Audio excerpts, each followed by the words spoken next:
Well, in many ways, the debate feels like ages ago now, doesn't it? Sask Party leader Scott Moe and NDP leader Carla Beck did go head-to-head, taking questions from reporters on everything from healthcare to crime. You have a tired and out-of-touch government that plans to see further cuts to education and healthcare. A government that time and time again tells you that everything is just fine, but you know better. In Saskatchewan, you deserve better.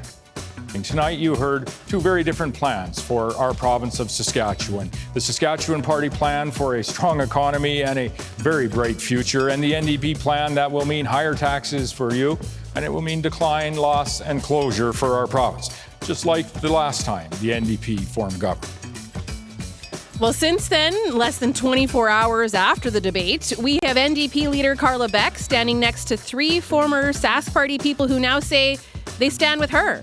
And Scott Moe made a surprise remark about change rooms in schools. So today, we plan to talk about it all.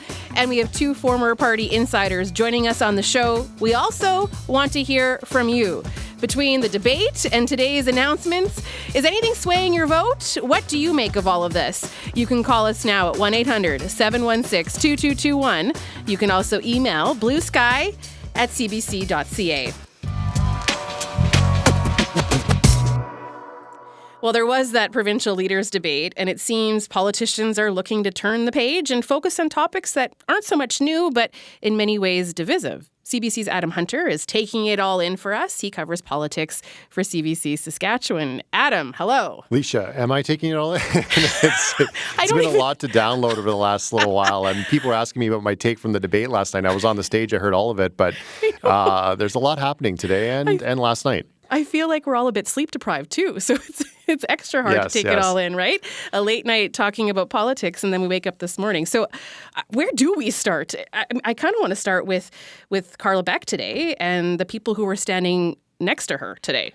Yeah, it was something, we get these advisories to give us a bit of a heads up as to what is coming. We just knew that the NDP said they had three former Saskatchewan Party members to endorse Carla. It was on the front steps of the legislature. And we get there, and one is Ian Hanna, who's a former comms, worked in the Premier's office under Brad Wall. He told his story about being in the inner circle with Brad Wall and just the changes he's seen over the years. He said that things have, in his mind, gotten worse under Scott Moe, and they've gotten further to the right, further away from where the Sask Party was kind of started on as a mix of liberals and conservatives and people sharing ideas. That was the summary of what he said.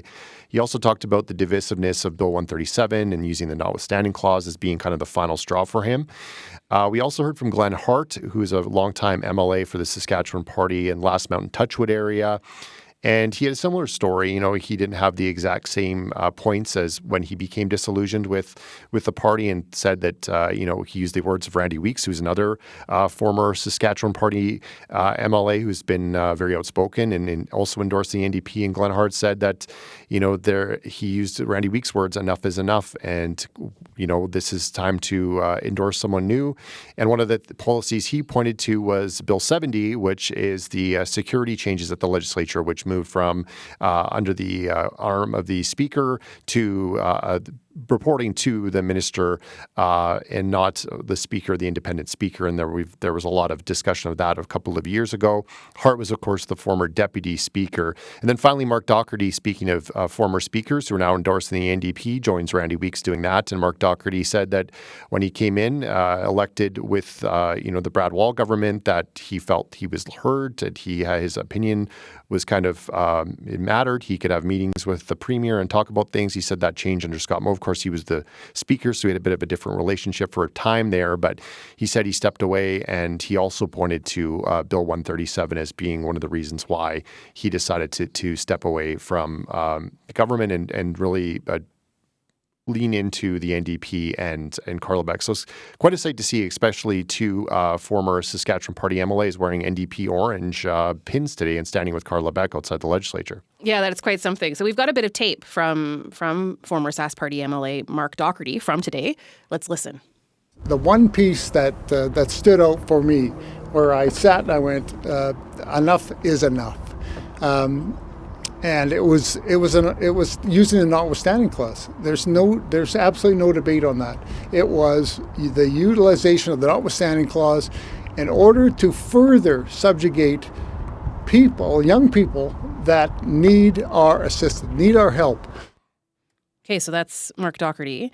Why do you think Carla Beck and the NDP did this today, like the morning after the debate? Well, Carla Beck's making a big of a splash. If you looked at the newspaper today, I think she's on the front page with a bit of an ad that ran after the debate, and this was something that I think was sort of coming. Ian Hanna has been with the STF recently, and he's been involved in politics a long time. You've seen him on social media, kind of voice some displeasure over what's happening with the Saskatchewan Party. That wasn't a huge surprise to me. But seeing Glenn Hart, I think, is someone who was kind of like out of sight, out of mind, because he's a former MLA and longtime Sask Party MLA and backbencher for them. That was a bit of a surprise. But I think that's the timing is everything. Carla Beck's doing a bunch of announcements today. She'll be in Moose Jaw. She probably is there right now. And she's also going to be in Saskatoon later. So a busy day for the NDP. Yeah, so this stuff is spicier than what we saw in the debate last night in many ways, right? Like, I don't know. This would have been a very different show today if these two things wouldn't have happened. So let's talk about what Scott Moe had to say today. Yeah, so this was another thing. The Saskatchewan Party gave us kind of last minute notice that they forgot to kind of put out a news release that they were going to be available in the Wascana Plains constituency. That's Christine Tells. She's the incumbent there for a media event. There wasn't an announcement per se there. It was just sort of a rally with Regina candidates. And Scott Moe was asked about something that's kind of been was put on online on an article in the Western Standard, and then was also been on social media a little bit about an issue with kids at a school outside of Regina using change rooms that maybe they weren't the biological sex to be using those change rooms, let's say. And there's not a lot of background on this. I don't know a lot about it, but he was asked about it, and he said that he would make a policy change. And I think we can have a listen to what Scott Moe had to say this morning about that. When it comes to change rooms, I would say this. The first order of business with a re-elected Saskatchewan Party government would ensure that biological males are not changing in a biological female or alongside biological females or in the female change room. That order would be sent by our education minister. That would be the first order of business if we were re-elected. Those are strong words. First order of business if we were re-elected? Yeah, and I think, I'm probably best placed to answer this question. When following the campaign really closely, obviously I was on the debate floor last night and listened to all of Scott Moe's scrum afterwards, and this wasn't raised at all. It hasn't been in the policy. It's on the platform. I've listened to all of his news availabilities during this 2-week campaign so far, and to hear him say that this is the first order of business kind of caught me. And I did ask Carla Beck about that. I think we just heard her reaction on the news just before this, and she said this is ugly politics. She said this is a wedge. This is making kids that are already vulnerable more vulnerable. And I'll be interested to get Scott Moe's take on as to why there's some urgency now. I know he was asked about that by Alex Kwan and some of the other reporters that were at that news availability this morning. He said, well, it's just recently come up, that it's come to their attention. So I think this will be something we'll be talking about in the next few days as it being, in Scott Moe's own words, his first priority if they're reelected. Yeah, really, really interesting. And I think our listeners are going to have something to say about all of this, Adam. So thanks for laying it out for us. I really appreciate it. You're very welcome. That is Adam Hunter. He covers politics for CBC Saskatchewan. You probably are dying to share your thoughts. So you can give us a call right now, 1-800-716-2221. You can also email bluesky@cbc.ca. There is a lot to talk about. It's kind of like debate. What debate? It feels like, a bit like that today, doesn't it? Not even 24 hours later, and we have these new threads to discuss. And who better to do that with than a couple of former party insiders? They've been in the war rooms of both the NDP and the Sask Party in previous elections. You've met them on Blue Sky before, and they're back. Nathaniel Cole worked for the NDP. He's now with the Saskatchewan Federation of Labour. He's in our Regina studio. Nathaniel, welcome back. Hi, Alicia. Thanks for having me. Great day to have you. Oh, my goodness. Big day, yeah. Big day. And then Samantha Yohelnitsky has worked for the Saskatchewan Party in the past. She's now running the Saskatoon mayoral campaign for former Sask Party MLA Gord Wyant. She's next to me in our Saskatoon studio. Hello. Hi, happy Welcome to be back. Yes. Okay. So who wants to start? What do you make of what we've seen so far today, Sam? It's, I'm just in my head as I was listening to the clips, trying to decide from a strategic point of view why today. I guess from everything I've heard across party lines, the debate was pretty low key, and we can get more into that. So whether they plan this or not, everything's pretty calculated. So I suspect, in particular with the school bathroom discussion or the change rooms, that obviously was on the agenda for the Sask Party. And then Carla standing next to Glenn Hart and Mark Docherty and Ian Hanna. I worked with Ian Hanna. I smoked cigars at the side of the Ledge building with Ian Hanna. And so, a lot of those folks, Glenn Hart, not really on the sort of closer to the middle. So it's surprising that he was there. But the other two, definitely more aligned with sort of where I fit in the Sask Party spectrum of, moderate and progressive and all of those things. I don't know what they're trying to accomplish other than to just somehow say, this is what's wrong, and look at even Sask Party people are there, and I guess that's the obvious option. But the bathroom piece for me and the change rooms, I can't support that. I don't support it, and it's really disappointing to me. One thing that I did want to ask you, because you are the mayoral campaign manager for former Sask Party MLA Gord Wyant, and when he first talked about running for mayor, he was trying to distance himself from the pronoun policy. It came out later, like he did vote for it in the first two votes, and then I think he was absent in the third. So you're close to him. I'm just wondering if you can expand on that a bit. How many? I'm not looking for a specific number, but that feeling that you have about that policy and perhaps where Gord Wyant stands and others, what's your sense of what's going on inside the Sask Party when it comes to some of these really divisive issues that are about gender?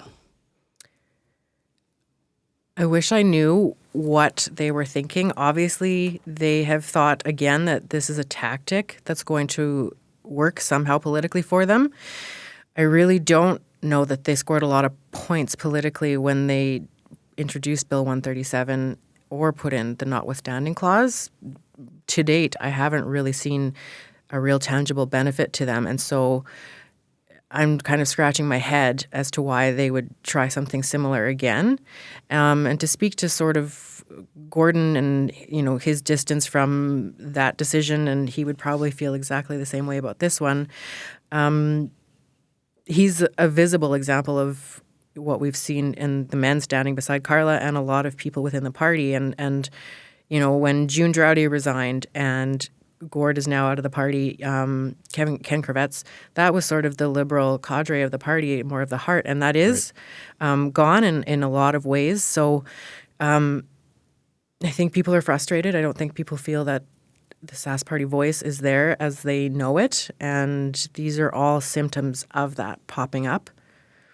Okay, we'll talk more about this. We'll come back to you, Sam. But Nathaniel, I want to hear your thoughts. So there's a lot. So I guess let's start with the timing of things and why you think today Carla Beck stood up with those three former Sask Party people. Well, I just want to I actually, if you don't mind, I want to respond to Go for it. Because I just want to be very clear, and I'm not going to hold any punches. Scott Moe lost the debate last night, and now he's desperate. And it's not just me saying that Scott Moe lost the debate. Scott Moe is telling people that he lost the debate. He's pulling the emergency lever and and he's panicked. And I think that this isn't in his platform. This is nowhere to be found. It's clear that they're desperate. Doing this in Wascana Plains, which maybe they've looked at some tea leaves. They've realized that maybe that's going to be the one outpost they have left in Regina on election night. And there's a Saskatchewan United candidate running there. Like, all of these things seem like they're doing exactly what they did with this similar type of policy 12 months ago when the third party on the right popped up. I think the sense I get, and to sort of adapt a political satirist's line around this, it feels like overnight the Sask Party has done with their plan, like they're using a croissant as an umbrella. one, it doesn't work, and two, it's going to make a damn mess. And I think that's what's going to happen here with the policies that they've put forward here. Scott Moe says it's self-explanatory. I'll say what's self-explanatory.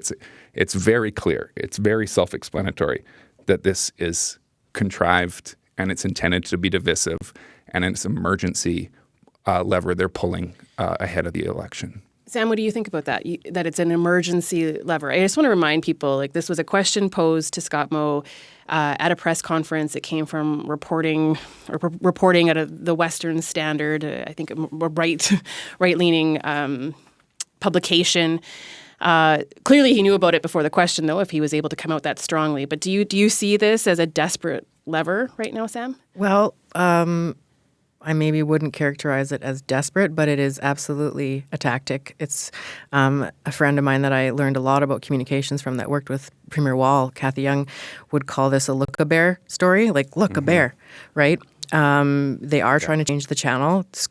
Premier Moe would not have walked into that scrum without previously having discussed with his team that he was going to answer that question. I don't know if they set it up with the Standard, but absolutely it was intentional. And I don't know that I agree with Nathaniel that Scott lost the debate. I don't know if anybody won it, but absolutely they decided that this was what they were doing today. Nathaniel, I do want you to comment, though, on what Carla Beck did today, because it is interesting to see these two storylines, to see what the Sask Party did, absolutely. And then at the same time, Carla Beck is with these three former members, some who say it's the pronoun policy that made them leave. So what are your thoughts on the timing of that? Yeah, for sure. And I appreciate this because I think what today shows after the debate, and I personally wasn't going to say that there was any clear winner after that debate, but it's certain that Scott Moe felt panicked afterwards. And what has happened this morning by both parties definitely demonstrates that they have perspectives on what that debate did for the campaign. And I'd like to say, and part of me wants to say, Alicia, roll the tape from the last time I was here when we were talking about Carla building a coalition of people that includes former Sask Party MLAs and leadership. I had mentioned Randy Weeks and Mark Docherty previously. Glenn Hart was a surprise to me to hear about. And having Ian Hanna there, who I think lended a lot of credibility and has been sort of an increasingly vocal proponent of change, has been helpful for Carla. I think Carla's building this coalition of common sense, and she's growing and building her universe and expanding and appealing to more and more people. And I think what today shows is that the complete opposite is what the Sask Party is trying to accomplish this election. They're trying to stoke fear and they're trying to stoke panic because whatever they're offering isn't working. And so I think we've got wedge politics on one side and a politics of building coalitions and common sense on the other. And if I could just add a little bit, I think I have to agree with Nathaniel, is that the visual of Carla in front of the ledge building with all of those people, most of her announcements, she's had people behind her. Premier, when he announced, he was solo. He just had Sask Party paraphernalia behind him. And I think Carla has done a good job of giving anecdotes with emotion and talking about people and individuals. And this she did that today. And she did that last night. And she did it last night, whereas the Premier really didn't talk about specific examples because he's a numbers guy, right? So very interesting calculations going on in the two camps for sure. Yeah. I'm going to read an email and then we'll get to a caller after our news break. So this is from Gerald in Chaplin, who writes, and this is getting back to the debate, Scott Moe blaming everything on Justin Trudeau is starting to wear thin. The old days of doing whatever Stephen Harper wanted wasn't so great either. We must have something more important than gender policies in schools. So we'll pick up on that coming up. I'm Leisha Garbinski. You are listening to Blue Sky. We are hoping to hear from you today, your reaction to the debate and everything that's happened since. 1-800-716-2221. You can also email bluesky@cbc.ca. I'll ask you both about the issues in the classroom and how that played out in the debate last night. But let's bring in a caller who joins us right now. Bill in Regina. Welcome to Blue Sky, Bill. Thank you, Alicia. Two issues that weren't discussed that really disappointed me and are really important are homelessness and climate change. And neither issue was brought up with the journalists who felt that for whatever reason, they didn't need to discuss them. And I don't really, I haven't heard any answers from really any party, even the NDP, about how they're going to deal with homelessness. It's an issue that all across North America, so all governments are grappling with it. But and then climate change in this province doesn't seem to be on anybody's agenda. The NDP doesn't seem to be that much different than the Sask Party. So it was just disappointing that neither issue came up, and both are important issues. I live near downtown Regina, and I see encampments popping up all the time, and they're just booted from one. They're evicted from one site and they move to another, and this has been going on for 4 or 5 years. And so increasingly, it's a big issue for me downtown, and it should be an issue that all politicians both parties need to address. But that's all. Thanks for the opportunity to voice my opinion. Yeah, absolutely, Bill. Thank you. That was Bill joining us in Regina. I'm curious from your perspectives what you think was missing from the debate. I know Charles Smith, an analyst that was on the morning shows today, talked about reconciliation being a gap that he saw in the debate. He wanted more time. But what do you two think? What was missing from last night's debate, Nathaniel? Well, just to comment on the format, I thought the format was great. I think that the format of sort of like giving an opportunity to give a brief statement and then a bit of open debate and having a moderator sort of guide that if it gets off track, I think it went really well. And I want to props to the consortium and to the moderators and the panelists. And I think it should be replicated across the country, honestly. It is a short debate, though. You know, if we've been watching American debates, they're 90 minutes or 2 hours, right? And this was by the time you got through the opening statements, there was really about 40 minutes of meat and potatoes. I won't comment. We're not going to get to everything, but I think realistically, there's a lot of important issues in Saskatchewan. You know, reconciliation, climate change, houselessness and poverty that I think the caller brought up. But I think the moderators and the consortium are probably, interested in the issues that are moving the needle for people in Saskatchewan. And unfortunately, those don't include some of those issues that Charles Smith or your caller mentioned. You know, it's about healthcare, it's about education, it's about the economy, it's about the future of our mining and energy sector. So I understand those are important issues, but in an election, it's sort of everybody's trying to appeal to the issues that are going to change hearts and minds. Barely eat a second bowl of popcorn before it's done. I'm curious where you both watched it. Is there anything to glean from that? Did you watch it alone or with people? Did you pick up on any vibes from a crowd you were with? I was actually very sad because I like to do debate parties. Last night I was actually at a mayoral debate. So on the way there, I listened on the radio, and then after that, in bed, I watched, and then I watched some more this morning. So it was a very solo event for me. Nathaniel? Well, I, as a New Democrat, sometimes elections can be kind of scary for us in Saskatchewan, if I'm being completely honest. This one's certainly an exception. And knowing that, I was going to be coming on here today, I just sort of plop myself in front of my TV without distractions, and I watch it at home with my dog because that's just kind of where I wanted to be. I, too, like Sam, often go have a pint and watch with folks and yell at the TV. No, you ask your question. Well, I just want to know what you thought was missing from the debate. I think Nathaniel kind of hit on it. Housing and the housing continuum in our province, it's an issue, right? And I think it's a frustration for a lot of people that the provincial government or the NDP, frankly, really aren't talking about that. They're the ones that have a say in how much immigration comes to our province. They're the ones who have a say in, when and where and why we're building schools. But I just feel like there's a missing opportunity to talk a little bit more about what their role is in that, because we can talk all day and all night about all the opportunities that come from the resource businesses and the immigrants that are coming here, but if we're not actually planning and future planning for it, we're going to continue to struggle with housing availability and affordability. Mm-hmm. Saskatoon's rent, I think, is vacancy rental is 0.5% right now. It's low, yeah. Those are real issues, and I don't think that a lot of those were covered. We're going to get to a caller in a second, but I do want to pick up on that last line from Gerald in his email, just where he says, we must have something more important than gender policies in schools. Education, obviously, something that came up last night. I'm wondering how each leader did on that file in your mind. Nathaniel? I think it was pretty predictable from both. I think on the question of education, as a ballot question, I don't think it's necessarily something either party wants, because I think that their sort of universe has is divided on sort of the question of education.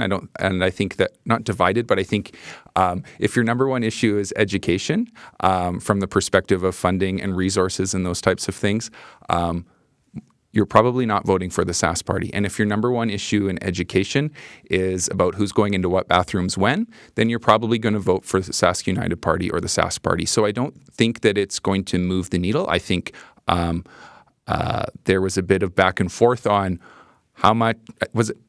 Now I'm going to be confused about the numbers. I was about to accuse a different person about being confused by numbers. I think it was on education where there was some confusion about the funding, or perhaps it was healthcare. But it seemed that there was an interest in sort of getting into the particulars. Anyways, just all to say, it was fine and predictable. Yeah, at the risk of oversimplifying, I think Scott Moe and the Sask Party talk a lot about building schools and addressing the education sector in that way, and Carla Beck and the NDP have a different approach in terms of how they want to see funding applied to the actual classroom.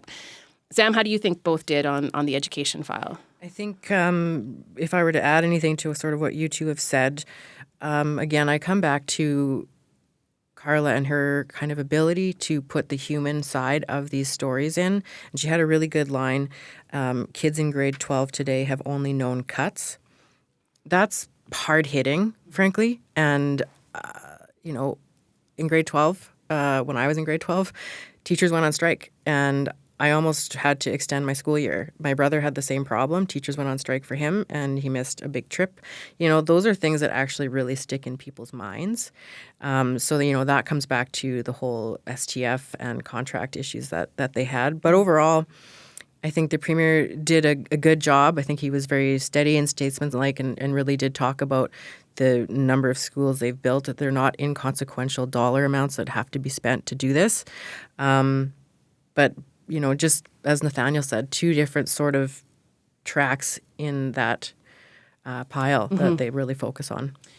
We're going to go to some callers. If you are listening and you want to share your thoughts, 1-800-716-2221. You can also email bluesky@cbc.ca. Jacob joins us right now in Saskatoon. Jacob, welcome to Blue Sky. Afternoon. Several things. I was not happy with the debate, the format. I think that it really favored Scott Moe. I think that there should have been other parties allowed to participate, not just the NDP, the Greens and the Sask United, maybe even the Buffalo Party. Made it seem like there's only one set of people that are upset with the performance of the provincial government, and that is the NDP. There's numerous groups upset for numerous reasons. Things that weren't covered properly were the homelessness, the rural depopulation and ever-increasing farm size, and the fact that Saskatchewan is really being left behind. Our young people are leaving in droves once they get their university degrees. It's not the case as they have. The Sask Party has been making out that they can stay here now. It's simply not. They're all. Edmonton is going to have double the population of Saskatchewan within the next 20 years. Jacob, thanks for calling. You raised some good points, and I'll just quickly go to Sam and Nathaniel to comment. Now, you may be picking up on something different than me, but rural depopulation and ever-increasing farm size, and both parties' attempts to appeal to rural Saskatchewan. The NDP has a lot more work on that front. I think that's fair to say. Sam, what do you want to share on that front? Well, first, I'm pretty sure that they did actually talk about that last night. They did, yeah. I think that was an entire exchange. I think both sides made good points. Depopulation is a thing, especially given how much larger farms are getting.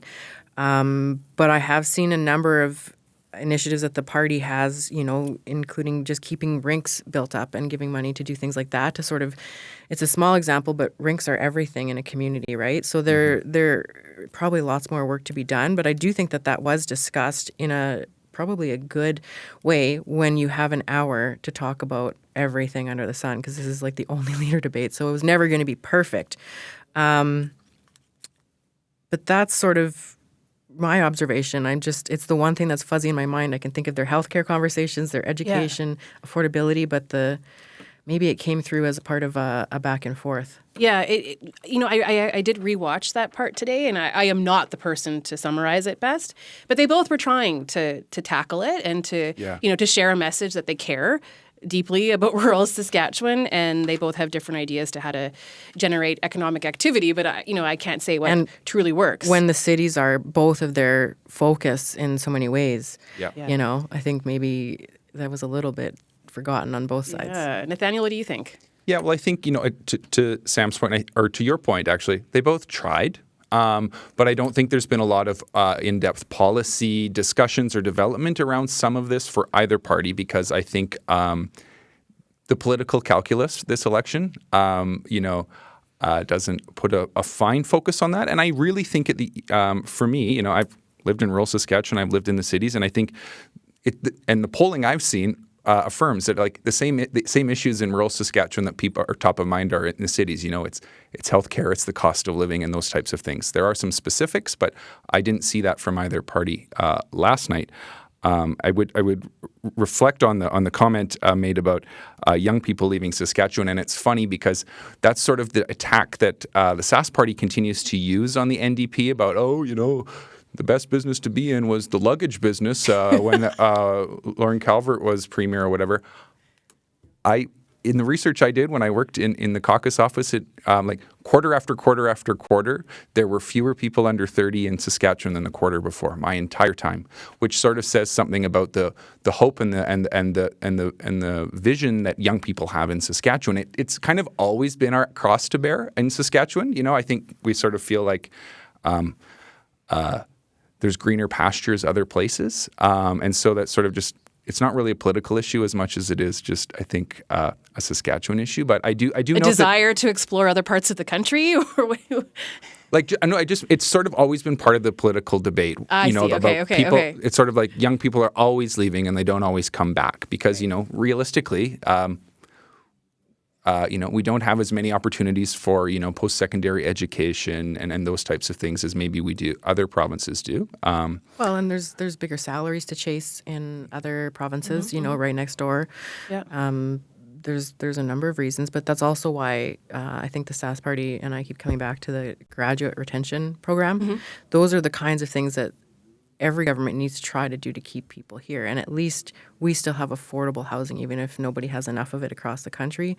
There are still some positives. But I agree. I know a number of friends, I think I said this last show, who have all moved to Calgary or Edmonton. So yeah.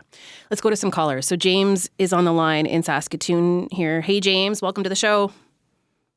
Hi, Lisa. Yeah, you know what? I hope you can be patient with me. I'm going to take us on a bit of a journey and kind of my expression and not only the opinion, but kind of validate it through some statistical or polling information. So as we saw in a press release or in a press announcement yesterday, QP released some polling information from the great pollster Janet Brown. And it suggested that two of the top issues on Saskatchewan voters' minds was healthcare and education. When you parse down and you look through the report itself, you'll see that actually education is down to, I don't know, it's like 17, 18%. It's kind of become almost a bit of a nothing burger, really, on the percentage-wise. But certainly, healthcare is top of mind on most Saskatchewan voters, to be sure. And to that, though, I think that there is a distinction between, is it just an important issue, or is it that I need to have a union-based healthcare delivery model that I'm concerned about? And I think that's where the distinction lies. So when we see the debate yesterday, I think Carla really did. She had momentum behind her back. And what she needed to do was to kind of step up and showcase herself to the province that she had real, as they used to say, the royal jelly, the capacity to lead. She was introducing herself to the rest of Saskatchewan.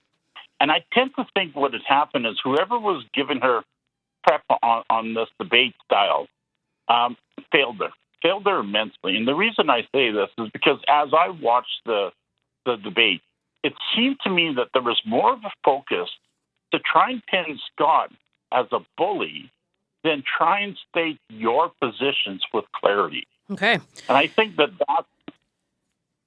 really where they failed. And so, as it goes on, that's kind of the takeaways. But that's how I will say it. And I want to echo what Sam is also suggesting. I don't understand why they would go and touch this third rail of bathrooms when it truly wasn't necessary. But at the end of the day, I think that is some polling in the information that does indicate the 9% of the public believes that parents should have engagement with their children. I just think that they're misreading the data. Thank you. Okay. Yeah, James, thank you. That's James giving us a call. You can call us too, 1-800-716-2221. You can also email bluesky@cbc.ca. That's what Ray Lee did, wanting to comment on the bathroom policy. Ray Lee writes, first off, Wyant's campaign manager claimed that Wyant did not agree with Bill 137 policy and is trying to distance himself from it. However, when Mo introduced the policy and brought everyone back in early and debated it on the floor, Wyant was nowhere to be found. If he truly believed that this policy was harmful, which is what he's claiming to say now, he should have stood up and said something. He could have voted against it, spoken out at any time, but he didn't. He was silent, and that silence is fatal when our queer and trans youth are under attack. Second, Nathaniel was bang on when he claimed that Mo was scrambling and panicking and using queer and trans youth as his punching bag. When he introduced Bill 137, it was after his loss of the Lumsden riding to a Sask United Party member because he was desperate to claw back support from them. Now, after last night's debate, he is once again using this topic to draw attention away from his abysmal failure of leadership. I'm incredibly frustrated and saddened by today's announcement. In an education system that is failing students due to the cuts of the Sask Party, Mo is now attacking marginalized students even more. That comes to us from Ray Lee. Let's go to another caller. James in Saskatoon joins us right now. Hi, James. Hey, James. Yes, I've been watching the Sask Party government, and they seem to, instead of using good policies on education and allowing academic freedom, in healthcare, of dealing with the gender issue, which is a medical issue, not a governmental issue, the drug issue, which 50 years ago was said to be a medical issue, not a criminal issue. They bring the Bible into everything. They are creating a theocracy in our province. And I look back to Tommy Douglas, who was a minister, and he believed in religious freedom, and he did not let his religion influence what he was doing. And I would like to see Scott Moe and the Sask Party do the same thing and keep religion out of our House of Legislation. Okay, James. Thank you, James. It's James in Saskatoon. Let's go to another caller, Ralph in Cabri. Oh, we're actually going to go to Beverly. Beverly in Lashburn. Beverly, welcome to Blue Sky. Hello. I think our problems go deeper than just this. We're talking about issues that can be used as gotcha issues.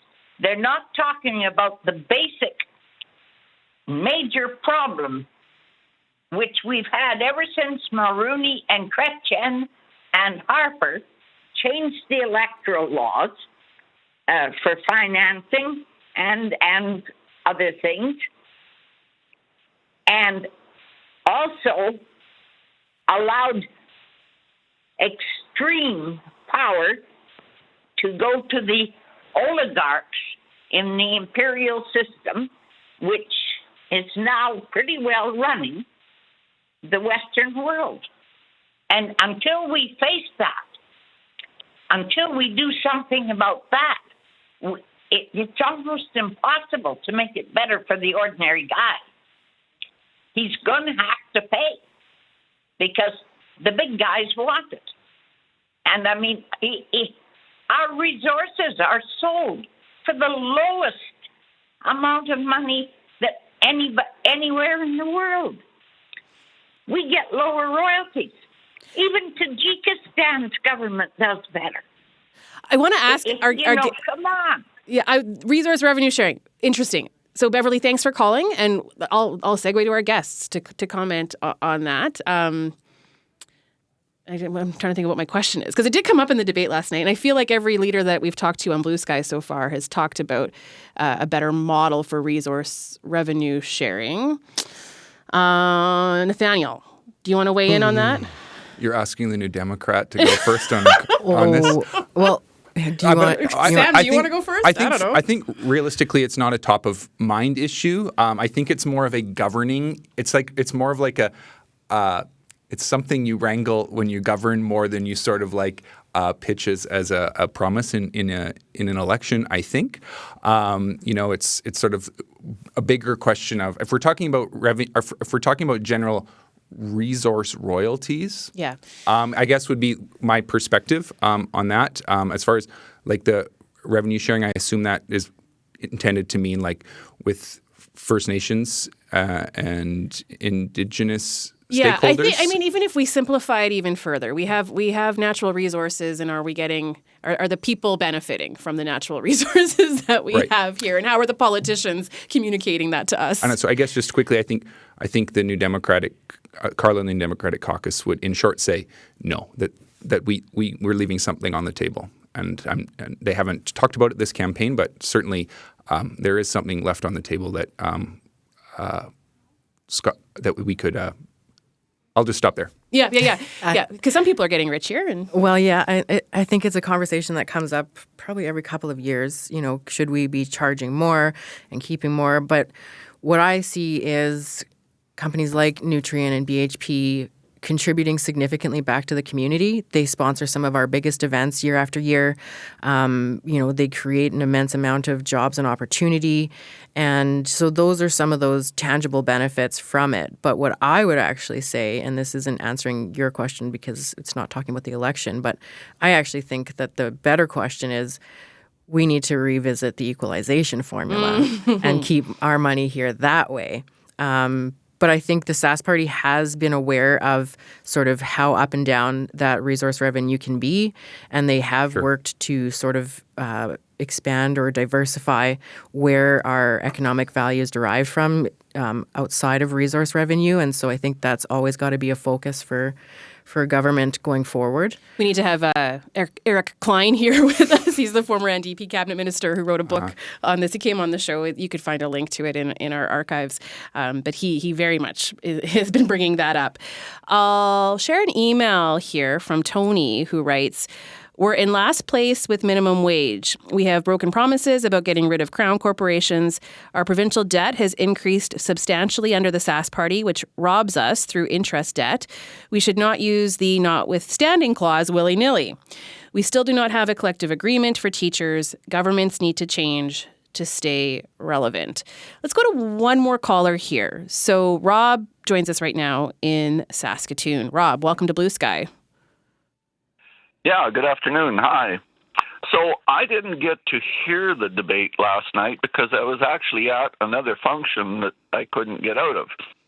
But I'm listening closely to the discussion here right now. I also did get a text this morning on my phone, which supposedly summarizes the debate. So if I could highlight it here, go for it. It says, "It's Scott Moe here, leader of the Saskatchewan Party. Tonight I debated the NDP leader. Here are the key takeaways. The Saskatchewan Party will cut taxes, protect Saskatchewan families, and fight drugs. the NDP would raise taxes, support the Trudeau carbon tax, and legalize hard drugs. I have a couple of questions, and I'm supposed to text back, with who I support. Mm-hmm. I got the same text. Am I? Sam, did you? Yeah. Did anyone else get this text? Nathaniel, did you? I have friends that did. Yeah, a lot of people were talking about it. I did not reply, for the record. What are your questions related to that? Yeah, what are your questions related to it? Well, the other question I have is, are the NDP really planning to legalize hard drugs? It's a good question, and Nathaniel, no.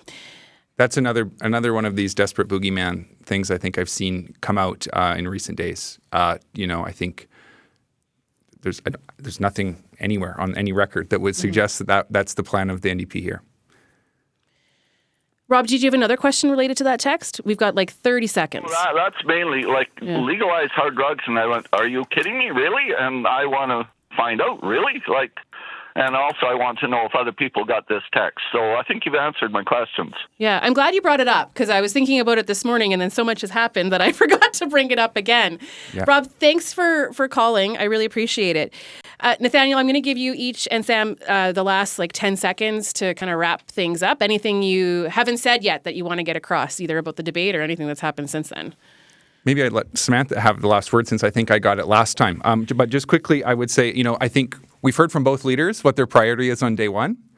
Carla's priority, she's promised on day one, would be to put more money in your pocket by suspending the gas tax. Scott Moe's plan on day one, it sounds like today is like bathroom police. Bathroom stuff, yeah. Sam? I think that Scott Moe has actually taken 50,000 more people off the tax roll, and there are a number of other tax savings that he's offering the people of Saskatchewan. And again, I just encourage everybody to get out and vote. Vote, yes, vote. Okay, this has been lovely. Nathaniel, thank you. Sam, thanks to you. Samantha Yelonitsky is a former Sask Party insider. Nathaniel Cole, a former party insider with the NDP.